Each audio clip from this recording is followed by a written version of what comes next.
헝다그룹의 파산 위기가 리먼브라더스 사태보다 더 심각할 수 있다는 분석이 나왔습니다. 2001년 엔론 사태를 예견했던 유명 공매도 투자자가 헝다그룹의 파산 위기는 중국의 부동산 중심 경제 성장 모델의 종말을 의미한다고 밝히며 투자자들에게 리먼브라더스 사태보다 더 심각한 문제일 수 있다고 경고한 건데요. 헤지펀드 키니코스 어소시어츠의 창업자 짐 차노스는 22일 파이낸셜 타임즈와의 인터뷰에서 중국에는 수많은 헝다들이 존재한다며 헝다는 단지 가장 규모가 큰 것들 중 하나라고 말했습니다. 이어 모든 부동산 개발업체는 헝다와 비슷한 형국이라면서 중국의 부동산 시장은 완전히 과장돼 있다고 주장했는데요. 중국의 2위 부동산 업체 헝다그룹은 1조 9,500억 위안에 이르는 부채에 대해 채무 불이행으로 인한 파산설에 휩싸이면서 세계 시장에 불안을 초래하고 있죠.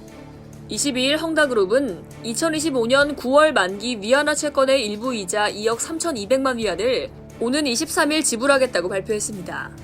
하지만 같은 날 만기인 2022년 3월 만기 달러화 채권의 이자 8,353만 달러의 지급 여부에 대해선 언급하지 않았습니다.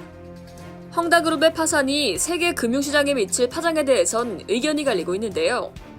대부분의 투자자들은 헝다그룹의 해외 부채가 200억 달러 수준으로 비교적 작기에 2008년 리먼브라더스 사태와 같이 세계적 금융위기로 이어지지 않을 것이라 예측하고 있습니다.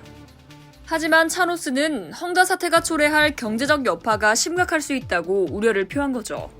그는 헝다 사태가 여러 가지 면에서 리먼 사태와 유사하다고 우려할 필요는 없다면서도 경제 모델 배후에 있던 부채의 징후이기 때문에 훨씬 나쁘다고 말했습니다.